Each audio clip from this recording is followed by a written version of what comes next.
Welcome, everyone. We are here today with Miss Amanda Thebe. She is the author of Menopause, which we're going to dive into, and a personal trainer and nutrition coach, which you're currently living in Canada, Toronto.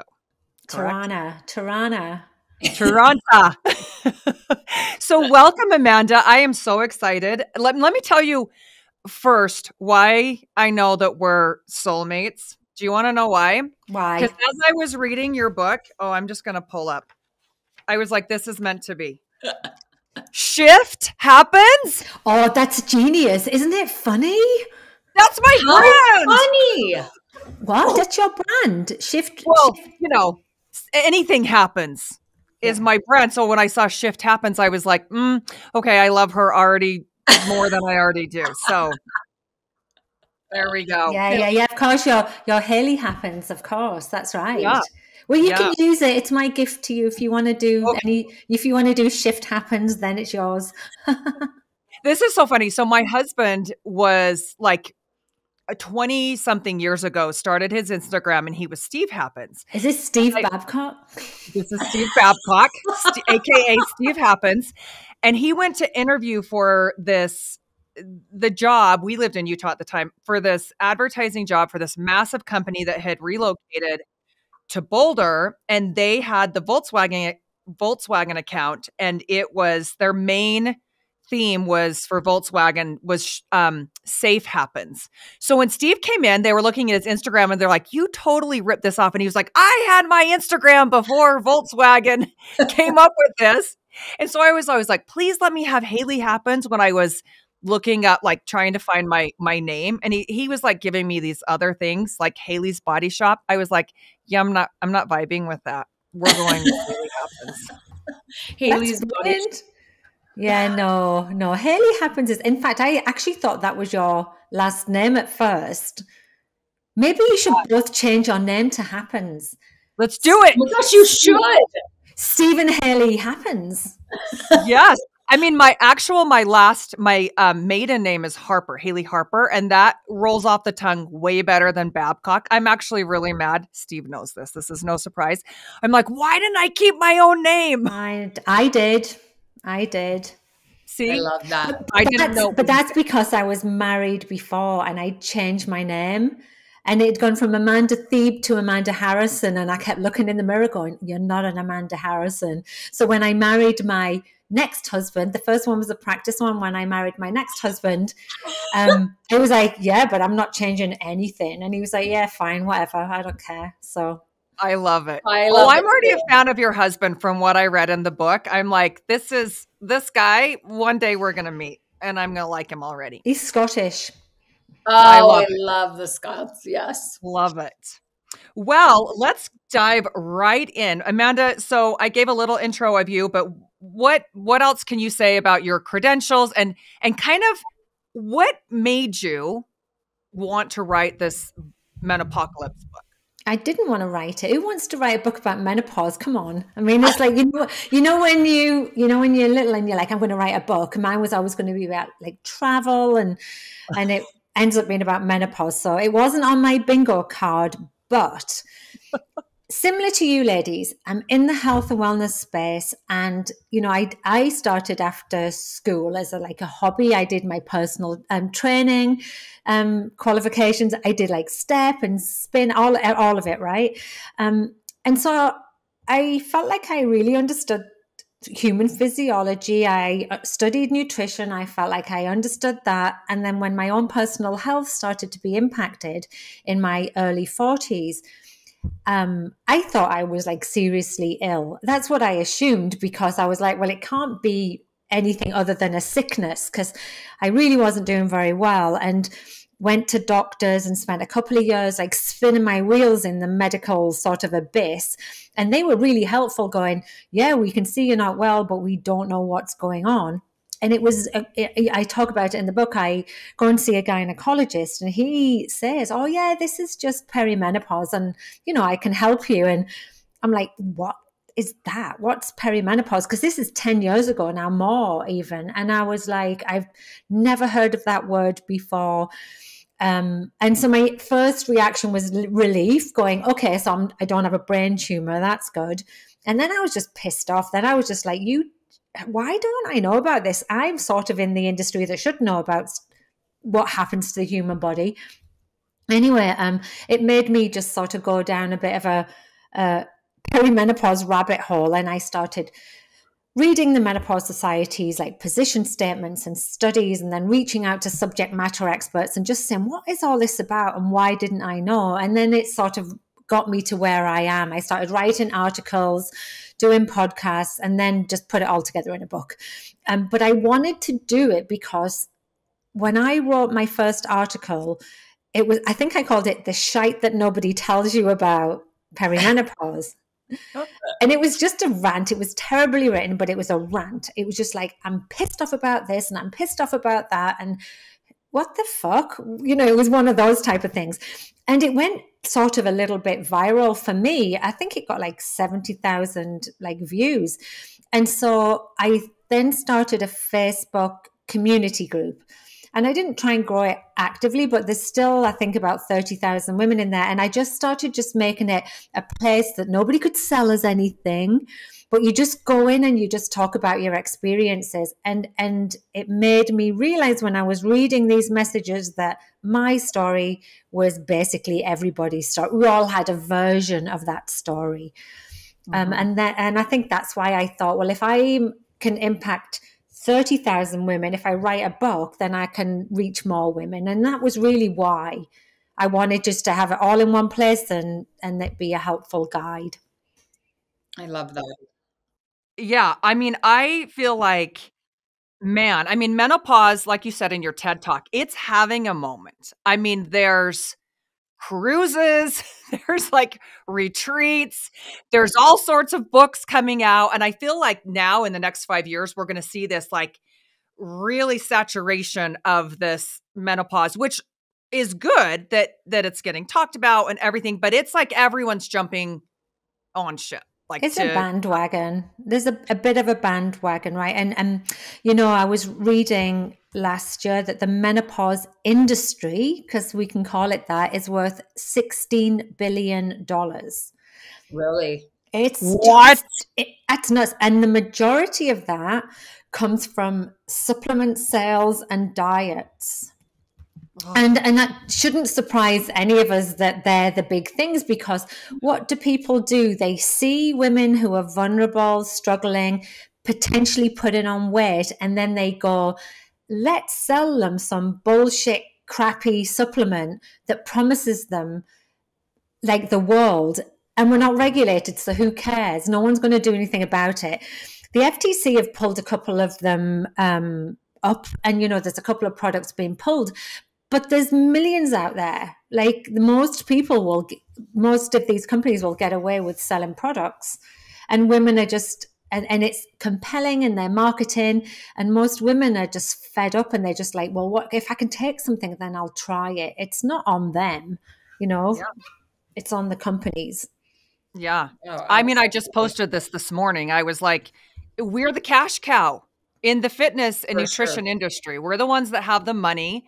We're in the age where we're like, people are desperate. Like, okay, well, overnight, I feel like my body changed. What do I do? I just want to feel comfortable. No one wants to look, well, I'm sure some do, but the majority of us do not want to look like a 20-year-old anymore. We're just like, we want to feel like us and be the best we can at this age and not 20 pounds overweight, and we don't know why. And then we're trying all these fad diets and eliminating food and exercising more. And it's this vicious cycle that just takes us down this road of it's not getting anyone any changes, but women don't know what else to do. I'm just glad that people are talking about it now more, and it is a topic that is being discussed, because I think it's scary. I'm nervous to go through it because I just have witnessed so many people, like you said, wake up and not feel themselves and all of a sudden put on all this weight. And these are people that are super active and eating really well. As a woman, I'm nervous. Yeah. And I think that that's because social media I blame social media, right? Because for me, I think it's more scary not knowing what's going to happen. I think this is an opportunity for us to get women educated, because when you've got education, knowledge, then you have agency, right, Laura? Then you get to say, I think this is what it is. I'm going to talk to my doctor about these options because I actually know that that's what the conversation should be like. But I think I think is more scary is when we have these sound bites on social media where there's no depth to any of the posts. And I bitch about this all the time. And then someone like will say, and this is going to happen, and all your hair's going to fall out, and your skin's going to get saggy. And I'm just like, you're making this worse. Yes, we want to talk about menopause more, but we can do it without instilling fear, and we can do this in a really respectful way. And I don't always see that. Well, you probably don't either, right? I agree. No, hardly ever. But you are right. It's very like fear-based, and oftentimes no education or science behind what they're saying. And just because there's a long list of what the symptoms are doesn't mean everyone's going to get every symptom either. Well, it's interesting too, because I feel like you have people that really know what they're talking about, but then you also have like, and this is no diss on like the younger gals, but just because someone has a massive following does not make them credible to serve a population that they might not know anything about. So you have people entering the field that are really good at social media and have like, 500,000 followers, 1 million followers. That doesn't mean they're a great trainer. They have all the right education. There was actually a guy that has a really big following. I don't even remember who it is, but he has a very big following, but he did a thing on menopause the other day and he kept calling it the menopause. Oh, I know is it James Smith? I don't think it's him, but it was someone else. I don't think it was him because I know who he is. But the UK call it the menopause. Actually, the UK for some reason call it going through the menopause, going through the perimenopause. It's a really odd grammar thing. So if he was British, then chances are that's the reason. And I don't know I don't have the answer. And maybe that, but I just wanted to be like what he was saying. I just wanted to be like, does this fall on deaf ears coming from a male? Because there's plenty of females that know about the menopause.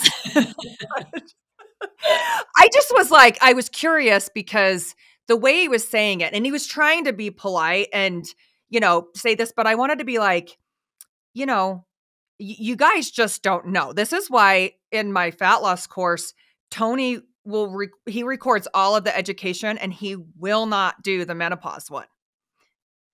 He's like, you have to be on it or you have to have somebody else on it. But like, they don't want to hear it from me. So we do it. So that's what I think the answer is, right? I think it's that maybe he has enough education to be able to talk about it, but maybe it's just not well received because he's a 20-year-old kid talking about it, right? I mean, because here's what I see with trainers is I see trainers crossing their line, their scope of practice. Right. And I see them like talking about hormone health and balancing hormones and all of that BS that's out there. And they shouldn't be, right? But if a guy came on and went, you know what, I've just done the MedFit or the Girls Gone Strong menopause education course, and I feel like I'm here to support you. I think there's nothing wrong with that. But it's then just how is that message like, is it translated over? And I did the TEDx talk and it's called Should Men Talk About Menopause? And I really believe we need as many allies in this as possible. But I think it's got to be daunting to be a man trying to talk about that. I once came across this guy from Ireland doing a talk on his Instagram, and it was about menopause. And a famous Instagram doctor, she redid it, whatever you call it, remixed it. And she was like, this kid has got no right talking about this. I'm an OBGYN and this kid knows nothing, blah, blah, blah. And so I looked at it and I was like, but why? Because what he said was, I've tried to understand menopausal women. And if you come to me, I'll be supportive, I'll listen to you, and there's nothing crazy that's needed.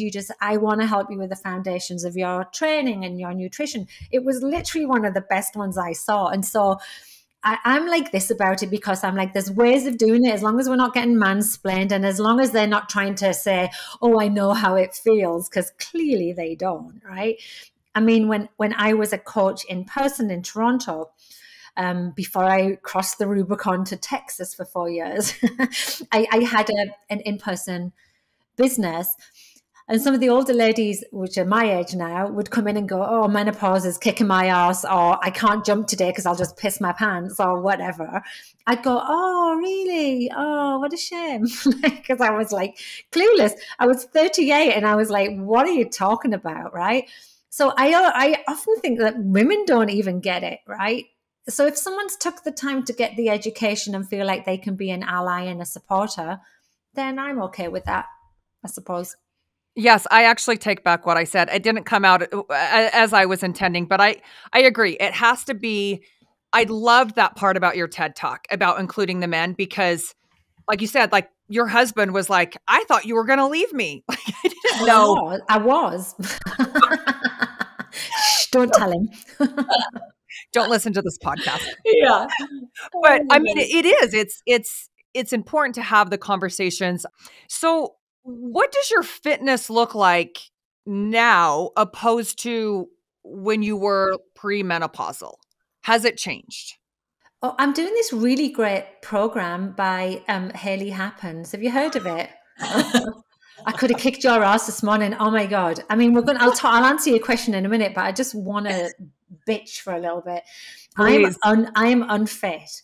And I went to the gym this morning and I thought, I'm just going to go through workout 1 and I'm going to go really light. And at one point I stood up and thought, I'm actually going to throw. I'm going to throw my guts up. And I was like, is that how unfit I am? It was brutal. You told me you wanted something hard.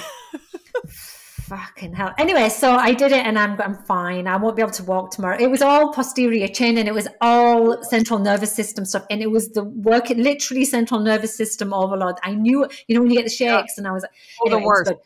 So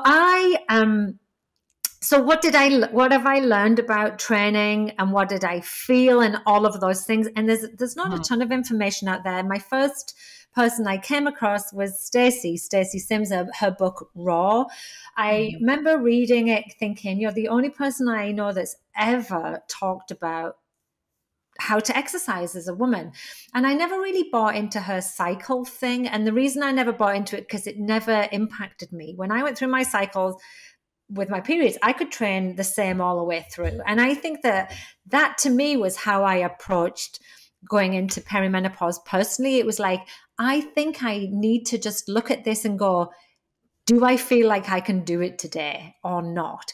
So I would say that when I was in perimenopause, I had to ask that question a lot. When I went into postmenopause, a couple of years into postmenopause, I'm just back training again. I'm just back exactly how I was.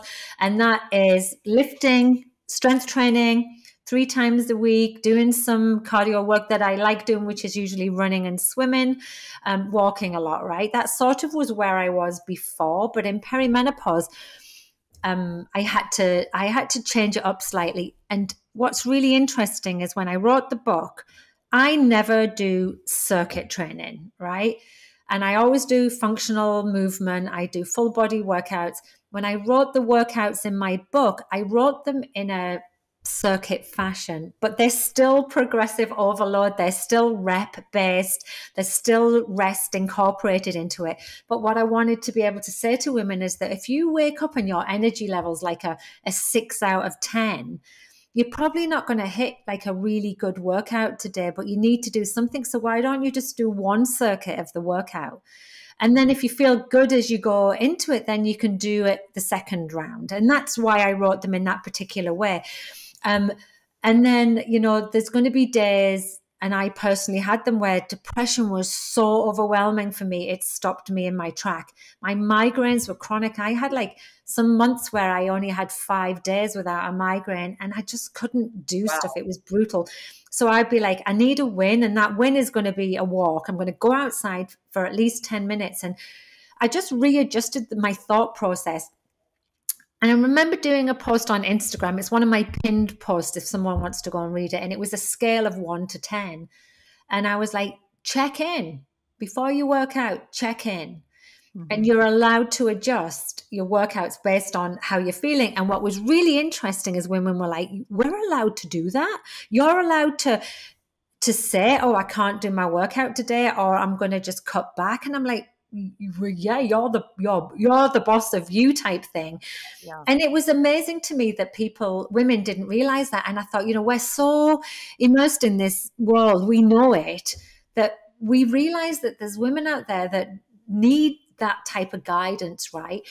And then I'm like, and on those few days when you're feeling really good, like carpe the fucking DM out of your workout, like go for it. Like, and essentially that's the changes that I found. I found that when my focus was on lifting and not cardiovascular, like as in, if I tried to do a 10K run, sometimes it would take me 2 or 3 days to recover. It was really crazy, the energy fatigue I felt from that. But if I did a 5K run, or I did some fartlek training, like sprint training, or I did some stair runs, my recovery was really good. And we know that estrogen is an intrinsic player in our energy production in our brain.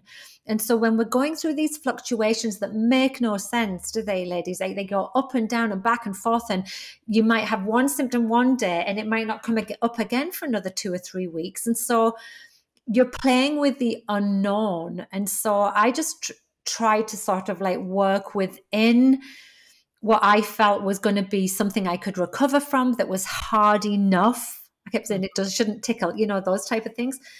And then that sort of like my own lived and personal experience seemed to match up with what the data was saying as well. It's so important that we keep strength training going for sarcopenia, osteoporosis prevention, and for other things like our brain health, our mood, and everything, right? And longevity. And it's important to keep moving, but the way that we move can look different from day to day. And I think that also telling women that it gets better. If it's bad for you, it shouldn't stay like that. This is a transition. It should get better.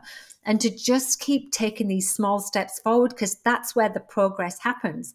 Even if you think it's not worth it, I believe it is. Yeah, 100%. That mentally feels good to tell yourself, I feel like this is just a time. It's not going to last forever. You're going to start feeling better, more like yourself. Are there a couple of things that you have done, whether it be pre, during, post, that you feel like have made the biggest impact in helping you through it, besides the strength training and asking yourself, what number am I? How am I going to adjust my workout and my day accordingly? So I love that question, because what's really interesting is like, if I refer to the book, I wrote the book, but I sort of knew the answers to some of the stuff, right? Because it's like the area I've been working in. And so there was the whole menopause knowledge thing that was really good for me to learn. And I think everyone should have basic knowledge, right? This is going to happen. These are potentially the symptoms. This is how you can manage them. Every woman should know that. So that's the first piece. But the piece that gave me the most growth was shift happens, right? And it really gave me a lot of growth because, one, I've always been very reluctant to do any type of therapy and stuff. I don't know if it's because I'm British or because I just like pack everything in a box and suppress stuff, but my son is, he's actually neurodiverse. He has autism, and he has always been in therapy, and he's a huge proponent of talk therapy and cognitive behavioral therapy and mindfulness and all of those things. And so by osmosis, I feel like he's like put some of that stuff on me. We talk a lot about everything. And so when I wrote Shift Happens, I wrote it with a psychologist who's a friend of mine. And so I wrote it, but I did the work as we were doing it. And the two of the biggest things that helped me were analyzing my strengths and analyzing my values. And there's a whole chapter about that. And the reason is because I think, Laura, you said it, when women don't recognize themselves, they look in the mirror and they're like, well, I know I'm Amanda, but I don't look like Amanda. I don't feel like Amanda. I'm not acting like her. And it's a sense of like loss. It felt like grief to me, actually, because I have this massive personality and it just went. And it was horrible. It was the worst part for me. And so by doing the hard work, like the brain work, like looking, and I had to finding your strengths and values, the psychological tools, and I think I put the links in the book. And you have to ask yourself the hard questions, like what makes Amanda, like what like makes her thrive, what's she good at. We're very bad at women at saying what we're good at, right? Yeah. And so at the end of it sort of analyzes all of this. And so what essentially it happened to me is it told me where I should focus all of my strengths, which were on things like curiosity. And I know that sounds I was disappointed with that one, but curiosity in psychological terms means forever learning and diving down those rabbit holes and coming up with information to share. It's similar to what you do, Haley, with your work with Tony, right? And so I realized, and loyalty were my strengths, right? And that's true, because I mean, I could cut someone dead if they wronged like one of my friends, like I hold grudges like no one else I know. But, like I realize that these are the things that really make me thrive as a person, and the values are the things that like are my reasons for doing things, which were family. Family came over my career actually when I was going through things. And so what that did is it gave me direction. And so as I started going through post-menopause and started feeling myself again, and then was like, well, what am I going to do with my life now? Because I've like had 8 years of terribleness and now want to make the best of it. I had direction, and it stopped me saying yes to everything. I was able to like put real boundaries up, and so it was hard work for me, but honestly, I think it was the most rewarding. And I think it also was because I didn't know anything about it as well. I love that. I did not think that was going to be your answer, which I also love when I'm completely surprised. That is so helpful. And I could see how that could really be life-changing to do that. And women are changing like careers in there's so many now like female entrepreneurs, female leaders and stuff, and then in the like the post-menopause years, like over the age of like 55 essentially, and there's like a rebirth, I think, and if you can do that with a little bit of direction and help, I think that that's a good thing. Oh, Laura has a 3-month-old baby right now. First child. Yeah. I mean, so she's in a totally different rebirth, I would say, wouldn't you? Oh yeah, definitely. I feel like I'm in. Oh yeah. You took me by surprise. So listen, what's that? I was like 33 when I had my first, 37 when I had my last, and it felt hard. Like at 37 having a baby. Oh yeah. Fuck is right. It is. Well, first of all, it was a really long road to get her. And so there is not a moment or day that goes by that I am not in 100% gratitude. Yeah. Like the space of gratitude and love and appreciation I have for this dream and miracle baby happening is tenfold. But I'm also a real human being. You're human. And so, yeah, there are aspects that are hard. And there are days where I think, oh, this is why people have babies in their 20s. Okay, because I do need my sleep. Luckily, she's an amazing sleeper. Bless her heart. But it's just the whole newness. It's like nothing you've ever experienced before, is it? That's what I mean. Like, it's like, whoa. Like, yeah. It is, well, but I will say I'm really good at whenever I'm having a moment of, oh, that's really hard, or this is something new that I didn't know I was going to deal with that now I'm dealing with. I always think I am such a better mom now in my 40s.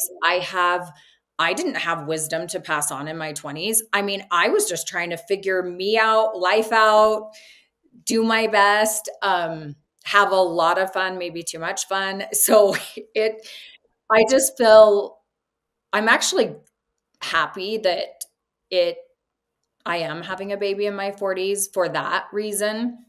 I do think I'm a more patient and appreciative mother and really respect and honor motherhood. I do think you have a different relationship when you with your kids if you have them older. Like, so my mum had me when she was 18. It was like, I don't know, I think a lot of people had babies younger. For So I have sure. a really young mum. And so I am, you know, people would say, oh, you look like sisters. And I always hated that. I was like, no, we don't. She's like 30 or whatever, right? um, but I had my kids older and they're like, I'm in my 50s and they're like 16 and 20. And it's very rich, like the type of conversations that I'm having, because I've got experience and like lived experience and knowledge, and I'm glad I had my kids older, you Yeah. know. It's Oh, I different though. apologize to Berlin, my oldest. She's 19 all the time. I was like, I had no clue. I was 27 or 26, almost 27, and I had zero. I'm like, you're going to need therapy and I'll pay for it. Oh, all our kids need therapy. Let's face Yeah, it. totally. This Yeah, is true. it's so true. Well, I love this quote in the book, Amanda. There were many great quotes, but this one, aging is not lost youth, but a new stage of opportunity and strength. And if we look at it that way, again, it's not like taking something away and like, oh, like we're dried up, we're not any good. We're all of these things that have kind of been the stigma for a long time. And now I think if we look at it that way, it's like, I mean, in the Eastern world, is it the Eastern medicine where there no Western medicine?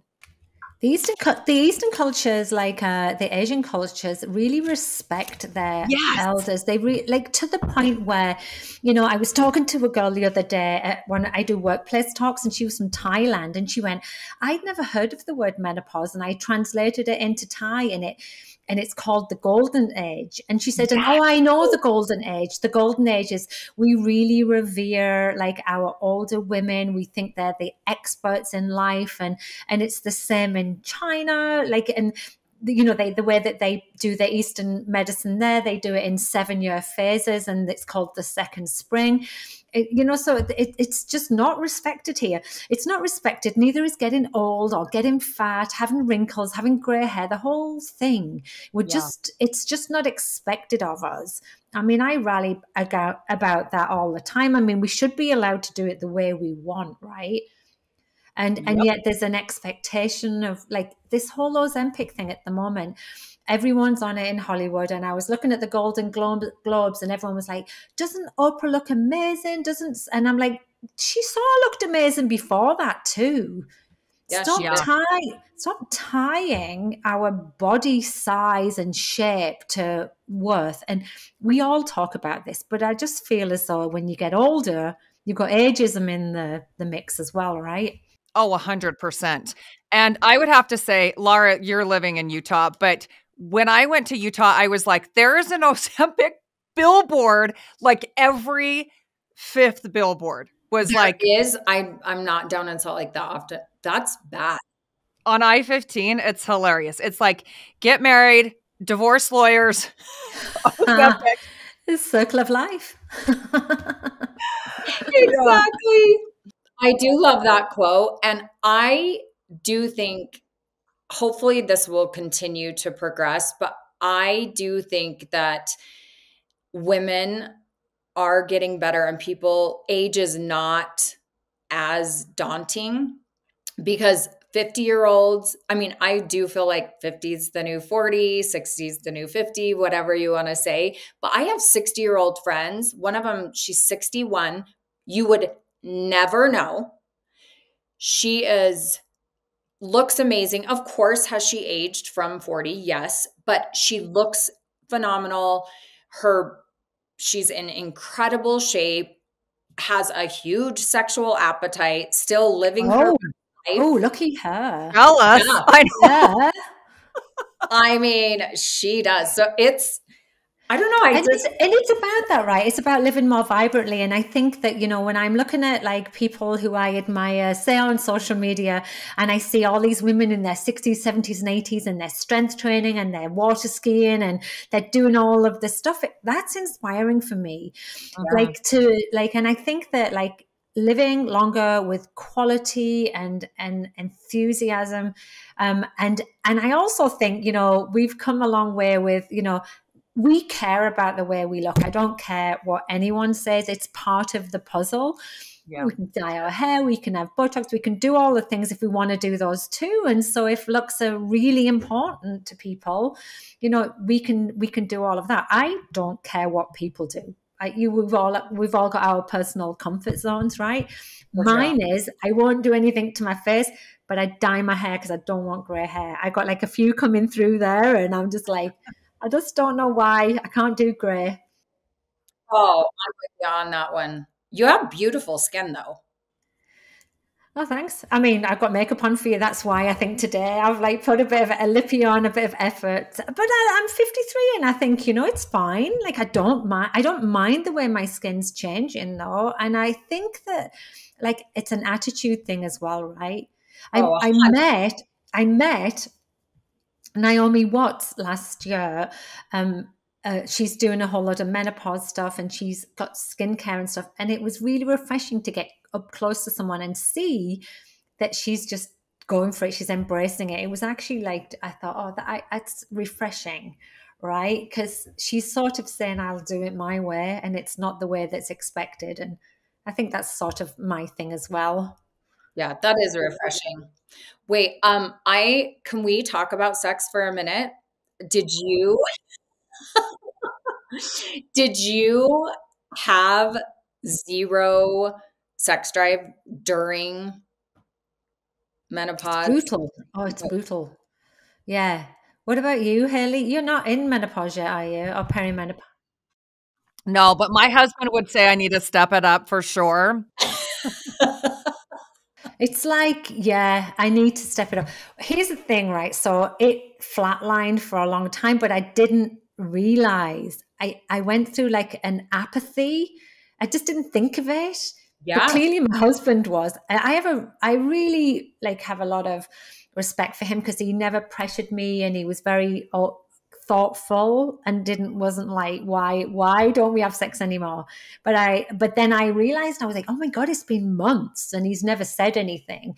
And then we started having more open conversations and he was like, if we don't have it again, then that's fine if that's the way forward. And I'm like, I still want to have sex. Like I just haven't thought about it. I'll maybe put a bit more effort in. And then I realized that, it was not just the physical, there's the mental as well. And then I've also interviewed quite a lot of sex experts, I suppose, like psychologists, and understanding that it's okay for our sexual appetite to change, but also what drives desire as well. And so I'm maybe not jumping on him like I used to, but like we maybe cuddle a little bit more and get snuggly, and that's what gets us going. Like it looks different.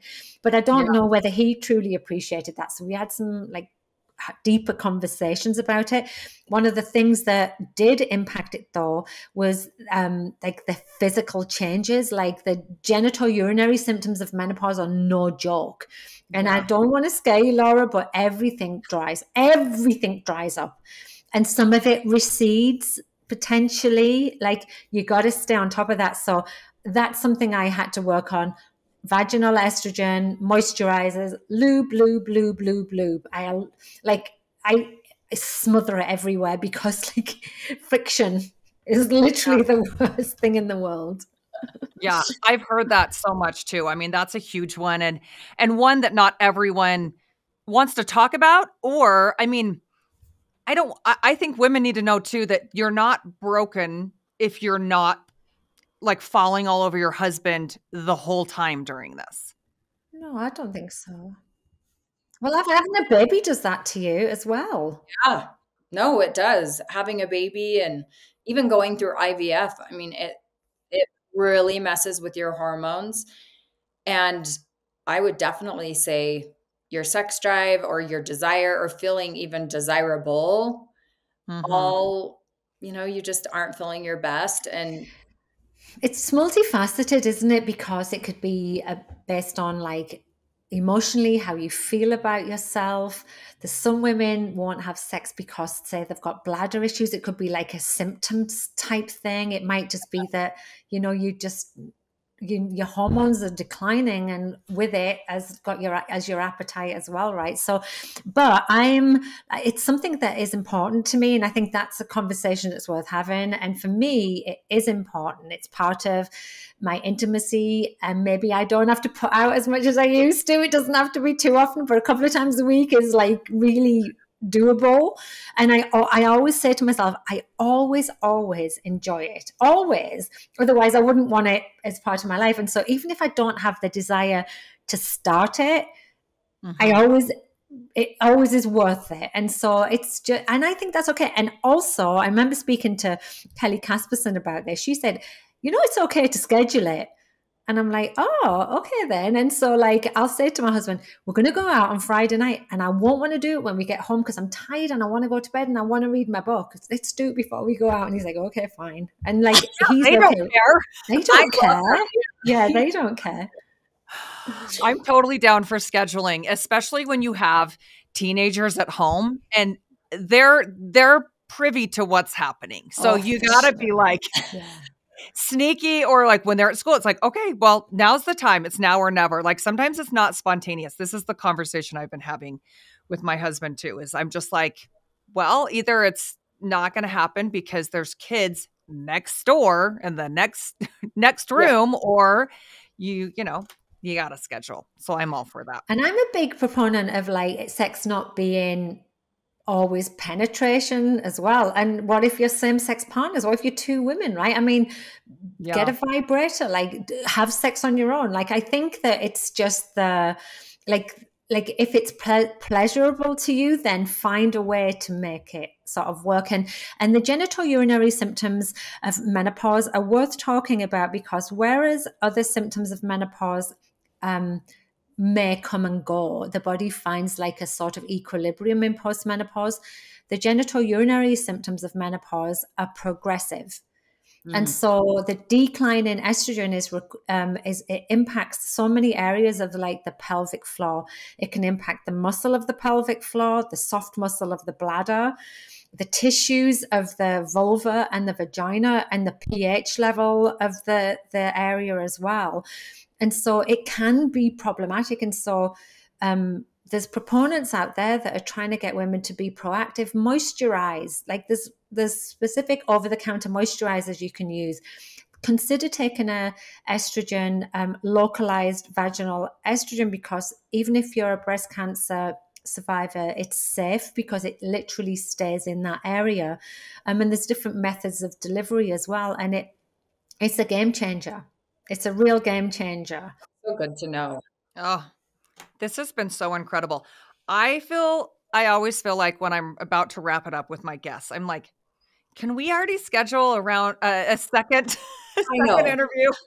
Because, well, first of all, you're really fun to talk to. I told Laura before, I'm like, oh, Amanda's going to be like Amanda, and your personality is big, and I love that. Oh, and so I'm like, this is just going to like flow. I mean, we don't even really have to plan anything because I'm such a chatterbox as well as you two, right? Like we definitely are. No, I am so happy that we interviewed you. You are really fun. I'm like, why are you not my neighbor? I'm so mad. I'm not coming back to America in a hurry. I mean, I need a break. Oh, we're coming to Canada. Yeah. We're going to do our own menopause summit. Yeah, exactly. With you. Yeah, Toronto's fun. Come to Toronto. I'll show you a good time. Yeah, I've heard it's incredible there, so I definitely want to come. Well, thank you so much, Amanda. We have loved having you on, and this has been a fantastic conversation. We appreciate your time, and we will speak with you soon. Thank you, ladies. It was fun. Bye-bye. Bye. Thanks for listening, everyone. If you enjoyed this episode, please consider giving us a 5-star rating and sharing the Body Pod with your friends. Until next time.